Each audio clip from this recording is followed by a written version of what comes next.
ये 8 लक्षण प्रकट होने लगते हैं जिसके ऊपर प्रभु की कृपा होती है। पहला, घोर अपराध करने वाले के प्रति भी दया की भावना, शांति पहला लक्षण है। भाव में भी पहले शांत भाव है। हमारे ऊपर श्री हरिजू की कृपा है, इसकी पहचान ये 8 लक्षण। पहला, शांति, अर्थात घोर अपराधी के प्रति भी गुस्सा ना क्षमा करना, ये हरि की कृपा का लक्षण है। देख लो भाई, घोर अपराधी शब्द तो जाने दो, जरा सा प्रतिकूल हो जाए तो लाख समझाओ पर भ्रकुटी तनी रहती है। ईर्ष्या, द्वेष, मात्सर्य, द्रोह, ये उपासक के हृदय की विषय नहीं, ये तो गंदे विषयी पुरुषों के हृदय के लक्षण हैं। जहां ईर्ष्या है, मात्सर्य है, द्वेष है, द्रोह है, ये कुमति के लक्षण है, ये सुमति के लक्षण नहीं, ये हरि कृपा पात्र के लक्षण नहीं।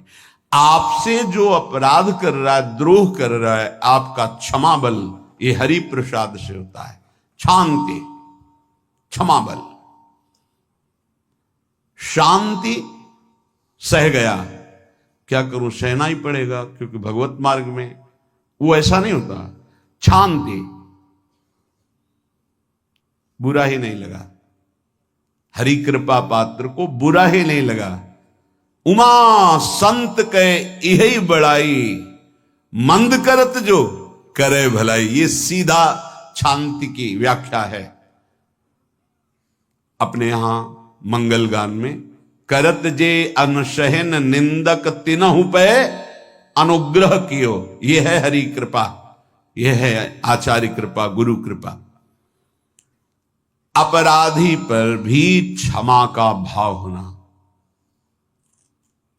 भला ऐसा है, अपराधी पर भी क्षमा का भाव होना, ये हरि कृपा पात्र में ही होगा, अन्य में नहीं।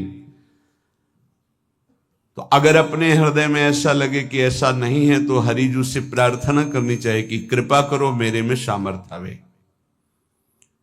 दूसरा, अनुसूया, वो किसी भी के प्रति कभी भी कोई दोष दर्शन ही नहीं करेगा।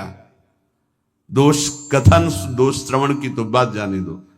अनुसूया, दूसरों के गुणों में दोष ढूंढना, ये नहीं होता। हरि कृपा पात्र में ये नहीं होता। ये सब भजन के नाश करने वाले, जैसे पहला अपराधी पर क्रोध कर देना, तो माया ने भेजा इसीलिए था कि तुम्हारे साथ व्यवहार ऐसा करे कि तुम क्रोध करो, क्रोध करोगे तुम्हारी ऊर्जा शक्ति नष्ट हो जाएगी, अध्यात्म में जो चलने की थी, और कहीं तुमने संकल्प कर लिया तो भजन शक्ति नष्ट हो जाएगी।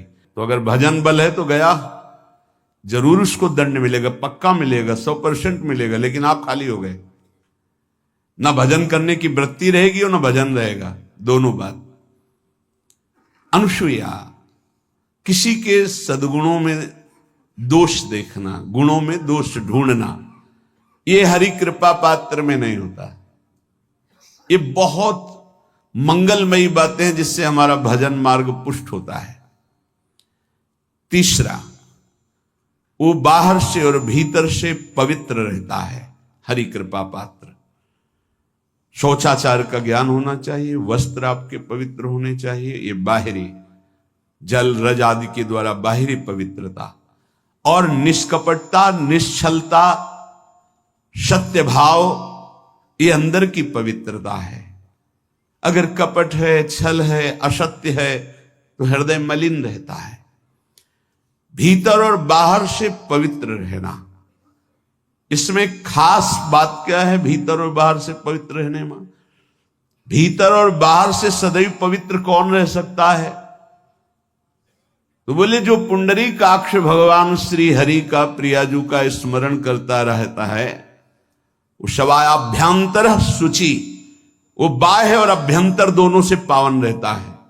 तीसरी जो कृपा का लक्षण है, अर्थात वो सदैव भगवत चिंतन परायण, शौचाचार का पालन करने वाला, बाहर और भीतर से हरि कृपा पात्र पवित्र रहता है।